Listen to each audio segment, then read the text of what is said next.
Welcome to the WP SEO Show, brought to you by SEO Hive, your proactive white label SEO partner. The WP SEO Show is all about talking WordPress and SEO, from optimizations, structures, setups, and plugins. We explore how to make your WordPress website perform better in the search engines. Here are your hosts, Pete Everett and Jeff Patch. Hey, welcome to the WP SEO Show. I'm your co-host, Jeff, joined by my laughing co-host, Pete, because we restarted this intro and I don't care. How are you doing, Pete? Yeah, I'm all good. I'm sort of pleased we did, because when we hit record, there was a worrying still. Now, it might not have come out on the video, but I looked like a fish. So so you really did me a favor by restarting that intro. So I'm not going to mention it. We'll just gloss over it. Nobody will notice. Yeah, never happened. We never... Wait a second. We just mentioned it. Oh, well. Anyway, how's it going, man? Yeah, it's all good. It's it's been a fun first week back at work, and lots of things, lots of plates spinning, lots of exciting things happening, and it's all going well. How about you? This is the first week our kids are back to school, so that's why it feels like it's the new year. But I mean, it is the new year, but we're already well into the second week of it. But I got a little mixed up there, and I was like, "What the heck?" But yeah, the kids are back at school, so it's like, not that they're a problem by any means, but just having like a slightly quiet, little less commotion around the house, you can kind of really get back to work. So it's a little nice. You're saying that, but at the time of recording, it is now 20 to 8 in the evening here in the UK, which will make it about 20 to 12 for you in California. And that means that we've finished our fourth day of the week here. And my son came home from school saying, "I can't believe how fast this week's going, Dad." And I'm like, "Neither can I, because I've only got one more day and then you're back at home for the weekend." Well, we see what Pete's priorities are. I thought he was going to say, "I've got a lot of work to finish," but no, it's just, he just doesn't want his son around. That's all right. Well, we're going to... we need some sponsors for family therapy, I think, on the show now. Just kidding. No, but like, to be serious, though, we're laughing about it. But like, this whole remote work thing for the last couple of years, I know that everyone's kind of dealt with it, or a lot of people have dealt with it. Like, it's fantastic, but then there's little things that are sometimes difficult, and it's not the kids they're here, they're not a problem by any means, but like, I've got ADHD, so every little sound, I'm all over the place. So it's like I need to like focus in, and that's not their fault, but it's the things that you like learn and start to realize when you fully immerse yourself in not going to an office or something, Mm. Yeah, I get you. Our kids, in fairness, they're not too much hassle when they're at home. They're old enough now. My youngest will be 10 next Thursday. 2 weeks today. He'll be 10 2 weeks today. So, I can't believe I'm going to have two children over the age of 10. But they're fairly self-sufficient. They have their own networks of friends. They either go out with them, or they're playing with them online, or doing whatever. So it's not like they're sort of, I have to entertain them or something like that. But it's just, you can guarantee, I have two boys, and you can guarantee that the arguments will happen, and the disruptions will happen right at a crucial moment when I'm trying to do something and could really do with like another 20 minutes just to get something out of my head or finished or whatever it is. And that's when it's annoying. And anyway. Well, at least you didn't need to like build a whole private shed in your backyard to get away from them or anything. I mean, if you had to go to that extreme, we'd have to have a different conversation. Yeah. At least I didn't have to do that. I'm just jealous because I want one so bad. I just want one. I just want a man shed in the backyard. I don't even care if there's anything in it. I just want it to be mine, and that's you know what I mean? You know what? This little cabin that we've got in our garden is brilliant. And the reason, so I used to work in a bedroom in the house, and I had a problem with that, which was that I could always see work, even if and you don't want to be going to bed. We've got 2 floors in our house. The bedrooms are upstairs, the living space is downstairs. So, I didn't want to be going to bed, cleaning my teeth, whatever, and thinking, I just need to do such and such, or I mustn't forget whatever. I just couldn't switch off because it was in the house. And so I then got an office. I paid rent for an office, and there was 3 of us in the office. 2 of them are myself and my wife, Gabriella. And then one of our devs who lives locally. My agency team, we're spread out throughout the UK, apart from one of our developers who lives in the same city as me. So as I had the office, he used to work from there. Then COVID happened, and I Tom, the dev, he had to work from home, obviously, because that was the rules. People had to work from home. Gabs had the kids here in the house, so I'd still go to the office to work, and she was doing homeschooling and all that kind of thing, and it was fine. But I was still paying full rent just for me to have a space in, that was away from home. In the UK, we had these things called bounce back loans, where companies could get basically loans that were guaranteed by the government. It was to help them with cash flow over the period of time. So we got one of these bounce back loans, and actually we used some of it to build this in the garden, which belongs to one of our companies now, technically, and we. But that meant that I could stop paying the rent. So within 11 months of, I've now been in here since August 2020 or September 2020. Within 11 months of moving into the garden, we were into profit. Nice. And because the team is disparate anyway, we were working through Slack, we were working through Zoom. The only difference was Tom would come and sit in a chair in the corner. Now Tom just continues working from home. He left on the 16th of March or whatever it was, and never came back. I've only seen him about 4 times since in person, and he lives a mile away. I mean, it's ridiculous. We're Tom, actually going Pete misses you. Yeah. Well, he should know that, because we've just arranged our post-Christmas do, and we're going to go out for lunch in a couple of weeks' time to a nice Thai restaurant. Funnily enough, off the back of the last recording where we were talking about Thai food, were you inspired from the last episode? Hey, well, what can I say? I was at the store later after we recorded that day, and there was this frozen pad thai in the thing. My wife really loves pad thai, and I was going to get it for her, and I was like, it's not going to be as good as that crappy hole in the wall place Pete talked about, so I'll be disappointed. So I'm not going to spend it on this frozen pad thai. Yeah, sorry, Steph. Your lack of pad thai is all my fault. Sorry, it's okay. It's better from the local restaurant anyway. Anyway, hey, speaking of local restaurants, that just reminded me that there's somebody I would love to work with, the local Thai restaurant, because they really need a better web presence. The whole topic today that we are avoiding getting to is your first SEO discussion with clients. This could be new clients, could be existing clients, but one of the things that we get asked and brought up in our kind of our pre-sales calls, and when people book a call with us to discuss how we work and how they work, is how do we even approach this? I've got this client, I don't know what they want, I don't know, there's so many question marks. So we just thought, let's start from the beginning. You've got either a new client or an existing client that you want to start talking about SEO from. How do you start having those conversations? What do they look like? What are you doing? Are you going for a hard sale, et cetera, et cetera? Well, and I think you've just mentioned the words hard sale, and that's really the point, because if you start, SEO is quite a hard sell. That's the reality, and it's really difficult for business owners, for clients to see the fact, or to see past the fact that actually, you're not really guaranteeing me anything, but all I can see is a retained fee each month. So, and you mention retained fee to a client, and all they do is times it by 12 and think, you've gone from a $600 a month sale to a $7,200 sale. And in their mind, that's how it works. So it's really important to be able to demonstrate the opportunity. The whole point of the whole sort of mantra of breaking down the sale of SEO is to present an opportunity to the client, and ultimately demonstrate how difficult that opportunity may or may not be to achieve. You don't want to make it seem too hard that it's inachievable, because then they won't go for it. But on the same note, they need to understand that there's a level of skill and dedication and technical ability involved in this, which they may or may not have. Which is why it's good to pay your bill, which is $600 a month or $1,000 a month, or whatever you decide to pitch it at.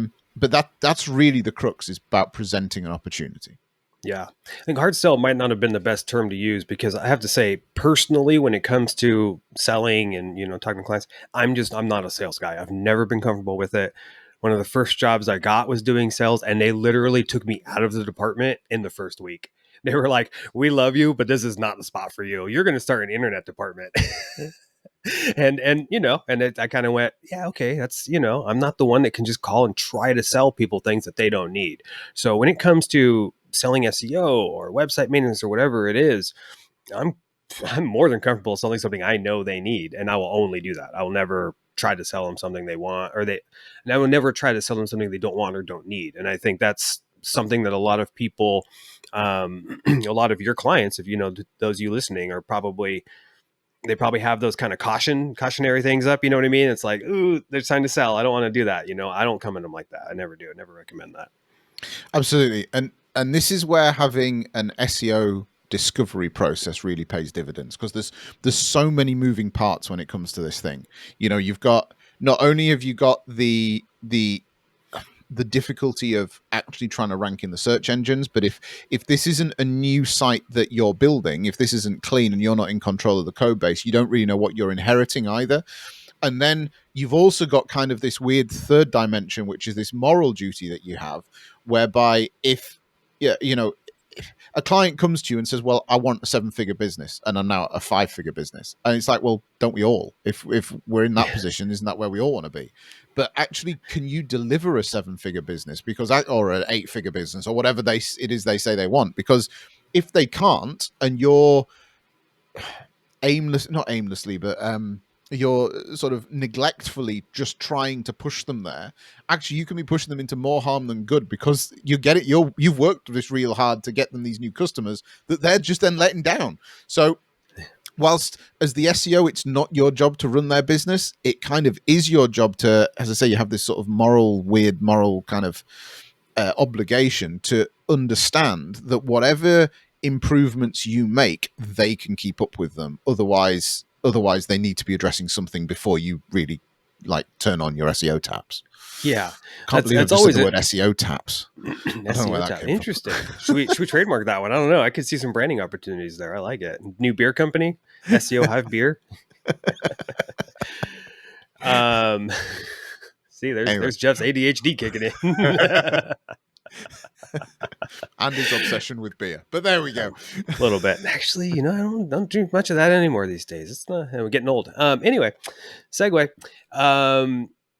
No, that's a good point, because I want to say it's a good problem to have, and it usually is, but too much business, it's a great problem to have. But if you're the SEO provider and you're getting your customers too much business, you're probably going to cut yourself out of the picture real quick, because they're going to be so overwhelmed with 1 month of work. And we've had, I'm not saying, oh, we're so great, we've brought so many companies too much business, but we've been in that situation multiple times, and where we've had people cancel after a couple months, and they're like, thank you for all this. We are way too busy. We need to hire some people, or whatever it is, Well, but it's all entirely contextual. If you're selling golf balls and their problem is that they just can't get a fast enough supply of golf balls, but the orders are $10, $12, $15 each, and they let down a few customers, or the deliveries are delayed by a day or two, nobody's going to care. If on the other hand of the spectrum, you're selling super yachts, and all of a sudden you sell too many super yachts and their lead time goes from 18 months to 5 years, then you've got a problem. So it all becomes contextual to the client as well. It's very difficult to give a hard and fast rule, but that's why when you're having these discussions, and we're going to get onto how in a minute, but when you're having these discussions, these are things that you do need to be aware of. There are parts of the discussion you need to have, because you need to understand firstly what the benefit's going to be. Look, genuinely, I have worked with a company that builds super yachts. They had to make 4 sales a year. That was the target. They wanted us to lift them from 2 sales to 4 sales a year, because that was all they could handle. Because when people are paying $30 million for a yacht, they want it to be handcrafted, but they don't want to wait too long for it. So there's this sweet spot of time versus money, and they couldn't exceed that. So their maximum capacity was 4 sales a year. But then I haven't actually worked with anyone that sold golf balls. I have worked with companies that sold socks, and I think I've mentioned this on the podcast before.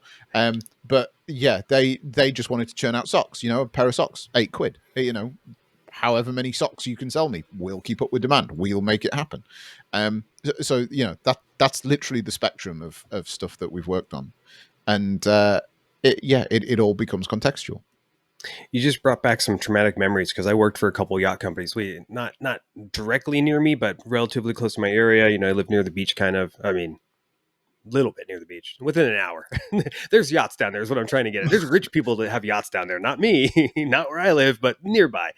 And so I've done some work for them. And I remember having, like, this was years and years ago, but I remember just being like berated by how much I was billing, you know, and I'm like, I'm billing $50 an hour.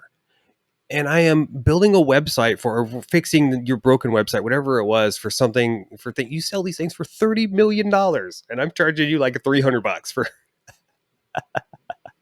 It's just silly money, absolutely ridiculous money. It's crazy. But that's you know, so like we're saying, it's all contextual, and really the discussion that you have, these are some of the things that you need to understand. And look, let's be honest, you're never going to have the first discussion about SEO with a client and come away with all the answers. You may come away with enough answers that you can then go and do a bit more research and put a plan together, but the chances are you're not going to come out of that discussion actually with a finite plan, which is why it's often good, as I say, to do it as part of a discovery process that you can then almost present back or deliver back to the client, and it kind of bookmarks it quite nicely, doing it that way. I realize not everybody wants to do a discovery process, and I mean, my take on it is discovery processes should be paid, which then maybe your first discussion about SEO is, hey, do you want an SEO discovery process? Which is maybe a slightly different discussion than the one we're going to be talking about. But. Well, it's like you said, it's all contextual. And I think it applies to whether discovery is possible or needed as well. I mean, you know, you can kind of start to gauge these things a little bit when it's my imaginary plumber friend with a website, right? Like, he probably doesn't need an in-depth discovery project. He needs this, that, and that. You know what I mean? It's probably pretty easy to tell. Doesn't mean you can put the work, just click a couple buttons and make it all happen. Like, you're going to be doing the work. But as far as, what are their needs? Well, okay, I know he's not blogging, so he needs some content. I know his website was built by his nephew, so it's probably going to need some technical health stuff. And, and it's just good old hard work. Maybe he wants Google ads. Maybe there's something we need to do there. But that's not rocket science, but then when you're talking to companies that are, maybe they ship physical products, that's huge. Those are all bottlenecks. Just production. What about shipping? Can they ship those socks fast enough or those golf balls fast enough? I mean, thankfully, those are the type of jobs that hopefully you can hire people relatively quickly to do. But still, a lot of companies are not equipped and not prepared to handle stuff like that. Absolutely. Okay, so let's get into the crux of what it is you need to talk about. And the first thing is, ideally, is you need to understand, you need to establish with the client what success is going to look like. So if they fast forward 12 months from now, they've paid you the 12 times of the fee, because that's what they're going to basically benchmark you against. Where is it they want to be versus where are they now? So what's the scale of that? And, some people may come up with unrealistic expectations. Like I said, I'm a 5-figure business. I want to become a 7-figure business. Well, here's an idea. Why don't we become a 6-figure business first? Right. So it may be unrealistic, in which case you need to judge whether the client is open to discussing that target and having a more meaningful discussion about it, or if that's where they're at, and that could be a red flag that, that's that expectation just ain't going to happen. So, having the discussion about, right, so if we do this, how could we transform your business? What would more organic sales through SEO mean for your business? And how, what is the scale of that? What is going to be the workload differential for you on that? And how, how is that going to work? And let them tell you what they would see as the benchmark of success. Because if you can get that, then all of us, and you can understand where they are now, you can then start to reverse engineer the path, the footsteps that you're going to have to go on to get from where you are, to get from X to Y, to get from where you are now to where they want to be. Yep. I've definitely had a few of those conversations where you hear that what they're expecting or what they want to do, and you're going, whoa, okay, we need to set this course here. Hold on a second. Well, yeah, definitely. Now, you and I did a webinar well, I was going to say a few months ago, but it was probably a few years ago now. I'm sorry to say. Was a couple. Let's not date ourselves too much. A couple years. And we talked through something to guide this discussion called the circle of truth. Now, I'm going to give full transparency here. This isn't something I came up with. I'd love to take credit for it. It's probably not something that the guy that I'm going to attribute it came up with either, but I am going to attribute it to a guy called Richard Crooks, who is he's a business. Well, he's now a business advisor here in the UK. He ran a number of businesses. In fact, I think he still runs a business himself as well. But I used to work in an agency where Richard was on the team as an external supplier, and we used to do these marketing workshops for people, and he would come in and kind of lead them, and I was there as the technical kind of brain behind it. And he used to kick off every session with these circles of truth. So the circle of truth is a circle. There'll be a graphic of this on the landing page for the episode in the show notes. So if you want to see it, just click on the show notes. It'll be there. Basically, it's a circle with 8 points on it, and those 8 points are all interrelated. So it helps you understand where you are now. You can talk through each of these points with the client about where they are now. You can then talk about each of these points about where they are, what they would look like if they want to get to X many sales or X much turnover or this, that, and the other. And then it shows you where the model is going to break. That's the point. So the 8 points of the circle, I've got it on the screen next to me, which is, if you're watching this, that's why I'm looking off to one side because I don't get it wrong. You start by talking to your client about their current year. What does the last 12 months look like in these 8 ways? How much money did they turn over? How much profit did they make? How many customers, individual customers, did they have? How many sales did they make? From that, you can then figure out the average order value. You can figure out the average customer value. And then the last 2 points are, what are the percentage of sales they made online, and at what capacity was their business running? So that's all of the stuff we were talking about, not being able to achieve goals. What capacity was it running? So let's, for easy maths, say you've got a business that turned over $100,000 and made $50,000 off 100 customers. I'm keeping the numbers dead easy. If they then say, well, I want to make it $1 million business, then you've got to 10 times the 10 times the turnover. So you 10 times the turnover, so that'd be $1 million turnover, which means you 10 times the profit, so that'd be 500,000 profit, right? That maths works. That's absolutely fine. They had 100 customers, so that now means they need 1,000 customers. But if they're already running at 75% capacity, they can't 10x. That would then be 750% capacity. So what are they going to do? What are the plans that the client has in place in order to reach that capacity? Or actually, they might look at you and say, we can't serve 750 customers. I want $1 million, but I can't do 750. That would be like a living hell. Right. Okay. Well, that means then that your average order value, we've kept your average order value the same. So what if we can make your average order value a bit more? Or what if we can increase the number of sales without increasing the total number of customers? So once you have these numbers, you can then start to work through these models with the client to find out, as I say, where stuff's going to break and where stuff's going to be achievable. And actually, if they say, well, you know what, if we get to this, we could take on another member of staff. So that means that our capacity could increase. Right. Well, okay, then let's say that increases your capacity by 1/3. Right. Okay, great. Perfect. So now we've got a workable model. You're now in an understanding that if you get them to X, they will then employ somebody else, which will then increase them and take them to Y. So that's by far the best, and it's a most interactive model I've seen of doing it. I realize explaining it on a podcast makes it sound quite dull and quite dreary, but it's honestly, when you get into clients, to doing it with clients, it becomes quite a fun exercise. It takes about 20 minutes in total. It's and you know what, you've got to be a bit quick on your feet, think on your feet with some of the numbers, but once you've done it a few times, you get into it. And lots of clients, I mean dozens and dozens of clients, have said how valuable that has been just as an exercise for them to do. Again, maybe not something you want to do on a free sales call, but if you are running a discovery session, it is a really valuable thing that you can work through.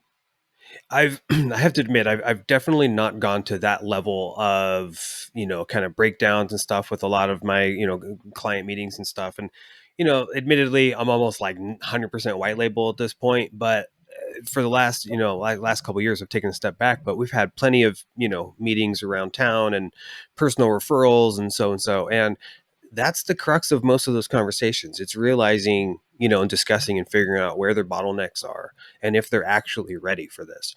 And I was actually going to bring this up, so it's probably a good segue, because you're talking about companies that are very established, and where my experience has been a little bit more with brand new companies or new ideas or new startups, new side businesses, new side hustles, you know what I mean? That kind of come and ask me for that help and stuff. And I imagine a lot of our listeners do too. So I guess probably maybe another way to ask this question is, what about a brand new business? You know what I mean? How do you start to figure out where those may be for a brand new business? Well, brand new businesses are normally petrified about getting into debt. So Yeah. the thing with a brand new business is you need to understand where the break-even points are. Which this model, you could use a similar kind of thing as the circle of truth to figure that out as well. And essentially, that's the level you can never go below, unless they've got some kind of investment coming in or something, which they've got money to spend. If it's a brand new business, I'm thinking about the plumber guy that we keep up, the plumber, the electrician. I'd love to meet this plumber or electrician one day, because he's probably the most shouted out guy on our show. I actually have a great plumber and a great electrician that have been here in the last month, and it's killing me that not actually attributing it to them, because I don't think they have any websites. but generally speaking, with it's difficult, because with companies like that, they're often running on such a narrow profit margin that they often don't want to spend money on their marketing, which is a bit like trying to put the cart before the horse. Really, you should speculate to accumulate. It's great if you can find one person to sell to, but what if I could find you 100? But that's at the end, I always think there's a bit of a risk with working with brand new companies, and it is entirely up to you as the agency owner to decide whether that's something that's a risk you want to take or not. But generally speaking, it's about keeping them to break evens. Yeah. And I guess, it varies. There's a lot of variance with all this too, because I mean, even just saying a business, that means so many different things to different people, because there's people that have a business that have a full-time job, and their business, is a side thing. It's fun. It's a hobby, and maybe it makes them an extra couple dollars a month. There's other ones that, if the business went under, there's dozens, if not hundreds of people whose families will go starving. I mean, there's, so one business failing and it isn't the same as another one failing, and one succeeding isn't the same as another one succeeding too. So it's all big variance. And we'll see a lot of times with like customers and leads and things, oh, I've got this business, and here's where I want to go, and want to do this. And then you really find out, well, they don't have that budget. They don't want to get into debt. And I don't want anyone to get into debt either. But if they're starting at zero with a new idea, they're just going to have to grind it out till they build some money up, till they make some money. And, Well, that's it. And as hard as it is for you, because you might want the sale, saying no to work is always easy when you've got enough money coming in. Yeah. And if you're running an agency and you're struggling, you're doing this to try and make your life better as well, to try and increase your recurring revenue, because maybe you want to get it over your break-even point, it can be really difficult to say no. But you know what? It's far better to have a client that will come back to you in 3, 6, 12 months time and say, right now I'm ready to go, and then have a 10-year relationship with them, than it is to get a sale over the line today and in 3 months they fire you because they can't afford to pay your bill. Yeah. It's that weird moral thing again. You come back to this weird moral kind of obligation. It is so much in the digital world is binary. It's on or it's off. It works or it doesn't. SEO isn't like that. SEO is so contextual and such a long process that it is like it is a long-term game. And I'm not just saying that because it's a cheesy thing that lots of SEO people say. It is true. And you're going to be working together for a significant amount of time. And you know what? If something like your bill is going to become an issue, that's probably a red flag from the client for me.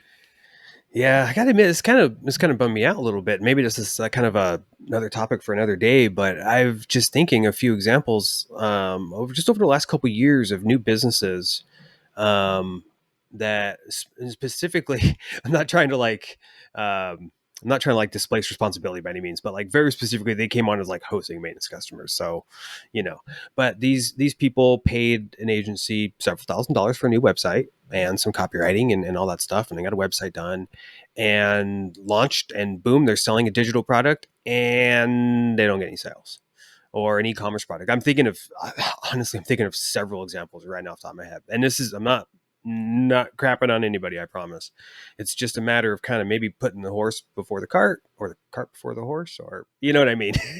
You know what I mean? But, they end up investing thousands of dollars from the get-go. And that's, arguably in the grand scheme of things, not a lot, but it still is a decent amount of money if this isn't, a real established business. And then trying to sell products for $20 to $100 or something. And well, it's going to take you a while to make that money back. And if there was never a plan in place to actually market the products or to SEO that, you know what I mean, to actually build up the SEO of the website or anything like that, where you're going to be in 6 months, you're not going to be anywhere. And so, I mean, I don't know. I'm just kind of, thinking out loud and talking out loud about these situations, but these are the things that you might uncover in these early discussions. And it's, again, I'm not bad mouthing anybody by any means, but for that customer, the couple that I'm thinking of, they probably would have benefited of more of a, hey, let's talk about marketing your service or your business or your product, rather than let's worry about the aesthetics of your website. Aesthetics are good, not the most important thing. No, absolutely. Aesthetics aren't going to put meals on the table and keep a roof over your head all the time. No. Now let's just flip this a little. I agree with you. It's got a little heavy. That's not where we go all the time. We're not kind of melancholic kind of guys. So let's just flip this on its head a little bit and say, so what is a realistic sort of growth rate? What is a realistic target that you can sort of commit to, if you like? Again, it's fully contextual. If you've got a business that's turning over $10,000 and you can get it to $50,000, woohoo! $500, 500% increase in growth. Brilliant. Most businesses aren't going to work at that kind of level. You're not going to 5x things. Generally speaking, this has come from Go Cardless. It's a quote that I have in front of me. Generally speaking, an annual growth rate of 15 to 25% is a sustainable growth rate for most SMEs. So that's where I don't want to oversell things. I don't want to fall things short. You might think, oh, only 25%? That's like, what's that? On average, as a sustainable growth rate, 15 to 25% a year is a good annual growth rate. Like I said, that's contextual, but that's an average too. So, small, tiny business, they might double, they might triple, they might quadruple this first year or two, but they're also small and tiny. So it's not making a big dent on that metric. No, absolutely. And it's, we are talking averages here, but this is why it's so important to understand some of those financial aspects before you start diving into things. So again, let's just keep this as a positive. So that's what's realistic. That's what's realistic. That's a discussion that we can have with clients.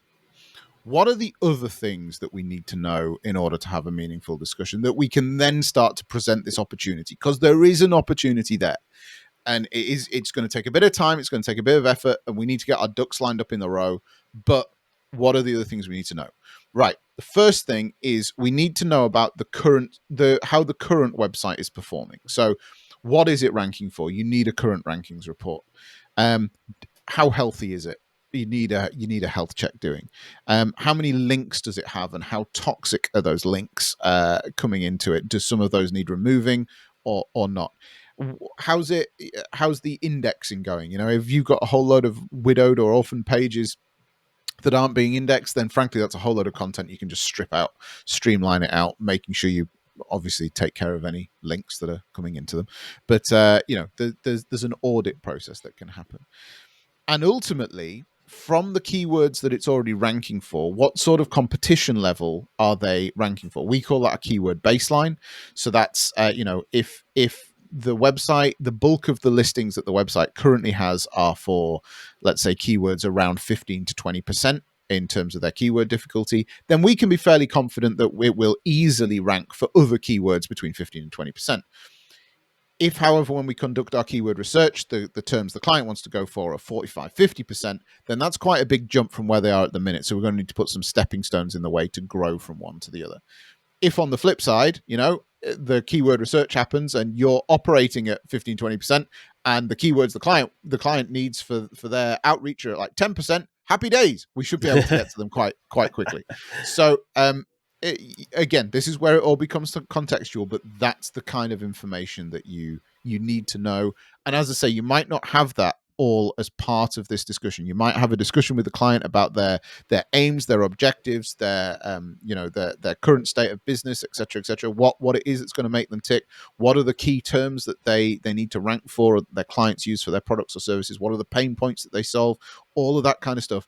And then you can go away and do some desk research and put two and two together, and that's where the plan starts to form. I realize I've said quite a lot there. Yeah, I wasn't ready for a segue, so yeah, great. Oh, really living up to my co-hosting duties here, huh? Well, I mean, I can keep on going if you want.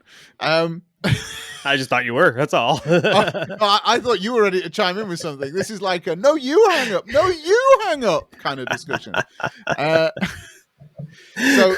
So when you've got all that information together, the next thing that you need is some keyword research, so that you can then cross-reference the keywords that they're currently ranking for versus the places where you may find some traffic. And when you've got that information, you can then look at the website, look at the content that needs to be created, whether the health needs to be increased, whether you've got to do a disavow process, this, that, and the other. And that's where your plan starts to come together. And if the client says that they want to get from X to Y in 12 months, it's then not too difficult to say, right, well, if we're going to get to Y, we're going to need to pick off, let's say, half a dozen of these key keywords with the associated long tail keywords surrounding them. So, we might be looking at, I don't know, 30 new bits of content, let's say. Some of them be pillar content, some of them be cluster content. And we need to do a health check first. We need to do the disavow exercise. So that'll take month 1, 2, 3, let's say. So actually, this is now what your 12-month plan looks like. And with that, we would expect you to be in the ballpark of your target within a 12-month window. And there's your discussion. Sorry, Pete, I'm getting one of our producers in my ear right now, letting me know we got to go to commercial. Yeah, and it says insert SEO Hive commercial, and that we do a lot of these things, and we would love to help your agency and end commercial. There we go. Thanks, editor and producers. Well, at least it wasn't the parent counseling trailer that appeared in this one. Or is that appearing earlier in the show? That's all we need to do is sign up for like AI advertisements, and they start analyzing our transcripts, and next thing we know, we get family therapy ads in our SEO Hive ads. That'd be great. Well, in all honesty, we do provide those reports, and that's one of the products and services that we offer. We've mentioned that in the show in the past. But we do have a sales template, which is essentially geared up to guide you through this. So if you're a bit worried about this, you want to know how it works. SEOhive.co/SEO sales template. It's a free Google Slides document. And you can take it, you can brand it, you can do whatever you want, but the whole thing is already set out to systematically walk a client through. This is where you are. This is what you want to achieve. This is how we're going to get there, and this is how much it's going to cost. And that really could help you guide you through that conversation. I really don't want to toot our own horn, but it's a good template. It's a really good template. Go download it. Because like you said, it walks you through it. I mean, it doesn't hold your hand through every single thing. You're still going to have to get this data, or like I said, we can help you with that, but it tells you what you got to have, what you got to go over with them. So it's great. It was a chunk of work to put it together. Although full transparency again, it came to life from as a form of the sales template that I've used in my agency for the last decade or so. and modified it over the time. Of course, it's not the same document that it was back then, but it's that's where it came from. It works, and we have clients that use it all the time. And we offer a thing called our Pro and Prime Scout reports, where we go a bit more into depth about what the data means if you get a set of Scout reports from us. And as part of that, we would actually strip the information into the sales template for you. So all you have to do is kind of put the covering letter on, because obviously we're not going to know exactly who the client is. Put the covering letter on and put details in about your terms and your onboarding process and your pricing, and then you can send it directly off to a client. So or it could be Joe the plumber down the street. Probably that's how we'll just fill it out for you. Well, we could. I mean, it would make more sense to fill it out for the client that we've actually run the reports. No, you said we don't know who they are, so I'm just going to guess. Oh, I see what you mean. Yeah. I thought you'd made all of them out to like Joe the plumber. It's like, what's the point in that? Not everybody's Joe the plumber. Until otherwise they are to me. I'm sorry. I'm going to send a Scout report to your Thai restaurant, your local Thai restaurant, made out to Joe the plumber, and see how successful it is, right? Oh my goodness. You know what? I feel like I've spoken a lot in this episode, and I honestly don't know how useful anybody's going to find it. Even the dog's trying to get out the door. I can see over my shoulder. So well, it's I hope that this has stirred up some inspiration for people to think about their sales conversations a bit more. It personally, if anything, it stirs up more in me. And so that's why I'm kind of sitting here going, oh my goodness, like, okay, tweak this, change this, do that. You know what I mean? I start running through all these different things in my head. But at the end of the day, when you have these conversations, you start to figure out these questions. You know what I mean? You may not even need to go through the full discovery. You'll learn a lot of this just by having that first casual conversation with them. But then, we're going over these because they can be really, really important.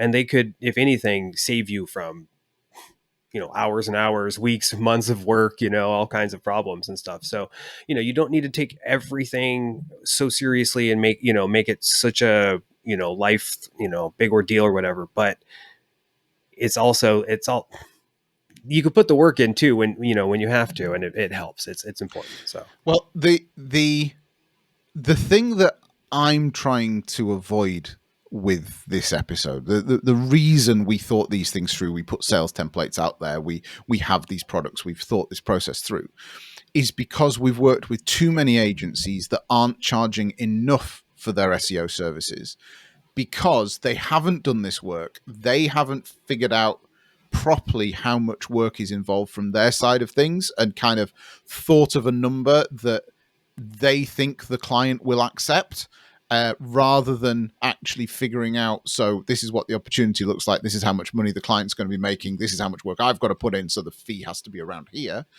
And the agencies are now the ones being run ragged with clients that aren't paying them enough. Mm-hmm. We all know that there's clients that are paying bottom dollar are the clients that become the biggest pain in the ass that you've ever seen. Clients that pay fairly seem to just act more fairly. I don't know why that is, but we all know it's true. And yeah, so that's why we did these things, to try and help agencies to not to rip people off, but just to get paid a fair amount for a fair amount of work for a strategy that's going to work. Because as I say, we don't want you to have clients that last 3 months and then fire you because they're fed up of paying your bill or they're not sure what you're doing. We want you to have relationships with clients that last a decade that never go anywhere else and send all their business to you, because that's what makes you grow. That's what makes us grow. And then sooner or later, somebody might say, hey, we heard these guys, Pete and Jeff, on this podcast. And you know what? They really did make me think about something, and I've not looked back. That is like nirvana for me. If I ever get a testimonial like that, I will be absolutely cock-a-hoop. Well, we get, not to keep dragging this on, but a lot of the conversations that I have with, again, people early on in the process with us coming to me. And if you think I'm talking about you right now, I'm not talking about you specifically. I'm talking about like dozens of people we've talked with. And it's that they come and they say something like, I've got this client that I'm already doing SEO for, and I bill them $500 a month, and we'll go, okay, what are you doing for them? Well, this month we do that. Next month we do this. It's all over. It's not defined. And that's an important thing that this process or these processes can help you do, is define that scope. And so if you are going to charge them $500 a month, you know exactly what you're doing. or you know exactly what you're committed to or what you're obligated to do and what you're promising them, and if you're delivering and you're hitting those marks. This sales template we keep talking about, if you haven't seen it and you go check it out, you'll see it's not, hey, there's not, you know, we're not scaring anybody into things. We're not going, you need to sign up for SEO, otherwise your business is going to go down. And this, you know, it's the data and it tells you why it's important and just says, this is just what it is. This is just what it is. Yes, we want to sell you this. Yes, we want you to sign up for this. We want to make money off of it, but we also want to help you. And we want to do it again the next month and the next month and the next month and for the next year and down the line. We never want to leave your side.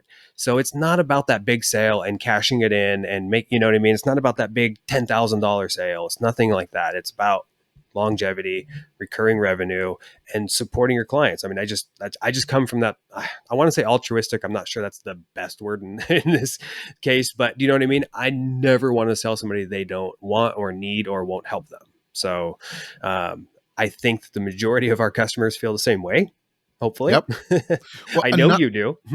That's exactly why we started by talking about a sales call about SEO, sales discussion about SEO is about presenting an opportunity, because then it's entirely up to the client whether they want to take the opportunity or leave it, or whether they want to take it in 3 months' time or 6 months' time, or whether they need to change something over here first before they can start on it. It's about presenting the opportunity. Once that opportunity has been presented, then you have positioned yourself as the trusted advisor in this role. You know about it. You now know the only two people that know about this opportunity at this moment in time are you and them. So if they're not ready to go, then that's on them. If they are ready to go, they're going to go with you. And you can't really say fairer than that. Yeah. Well, cool. With all of that, we hope you start having some meaningful, productive client sales calls. Absolutely. And we'd love to hear some of your success stories. We'd also like to hear some of the horror stories, just because they're always good things to talk about, but not necessarily that we want you to have horror stories anymore. That's not what I'm saying with that. That's all come out a bit wrong, but hopefully you get the feel you. Well, you know, I love a good horror story. So let's be honest. I don't want them to happen. I'm not glad that they happen, but if they exist, can we talk about them? Can we vent? Can we just laugh? You know what I mean? So you just inspired me. I think we either need maybe like once a month or maybe once a quarter, like show where we just like vent about crazy situations, or maybe like a happy hour on Zoom with some of our customers where we just talk about the wild situations we found ourselves in. We could try. We could see how it goes. I did wonder. Now, here's some, we haven't spoken about this yet, but I did wonder about whether any of our listeners would appreciate like an Ask Me Anything type, either show or Facebook Live or something, where, you know, so if you have any questions that you would like us to address, drop them to hello@seohive.co. We'll create a folder of them. When we've got enough, we'll maybe put a show together, or as I say, a something. We'll do a thing with them. And I've said it online. I've said it live now on the show, so Jeff has to agree. We've got to do it now. We have to do it. I think it's a good idea. That's it. It's the law. And we've gotten to really appreciate some of the questions and, you know, positive comments we've gotten stuff, but I'm not going to lie, I'm a little greedy and I'd love more. So if you could hit like on the video, if you're watching this on YouTube, subscribe to our podcast in iTunes or whatever program you're using to listen to this stuff. And we would greatly appreciate it. Reviews, anything like that makes a world of a difference. It's just like the same thing you want your clients' customers to do for them. Well, absolutely. And just that thing with reviews, like it was right back at the start, I think I mentioned it in like episode 3 or 4, maybe. If you are getting any value out of this show or any of the shows that you may have heard us produce over the last few weeks, if you've got a 5-star review, please go and put that on your podcast player of choice. Absolutely. If it's any less than that, feel free to drop it into an email to us, and we'll just keep it between us. You know, I'm happy with that arrangement. Happy to talk about any improvements we can have, but that doesn't need to happen in the reviews. That'd be great. Yeah, what he said. Cool. Well, look, this has been fun. I hope people have found it useful. And I don't know what we're talking about next time. That was where I was going to go with this sentence. I don't know what we're talking about next time. I hope that'll be fun and useful for you too. But if we don't see you before, we'll see you in the next show. We'll see you then. Laters. The WP SEO Show is brought to you by SEO Hive, your agency's proactive white label SEO partner. We understand that finding a reliable SEO supplier is key to ensuring you build stable monthly recurring revenue into your digital agency. At SEO Hive, we have a suite of products that will help you sell, scale and deliver your monthly SEO retainers, from our scout reports and one-off technical boosters, to our flagship local SEO and honeypot plans, all of which have clear pricing and monthly deliverables. If you want to explore how SEO Hive can help your agency deliver high-quality and reliable SEO agreements for your clients, you can find more information at seohive.co and schedule a call to discuss the next steps.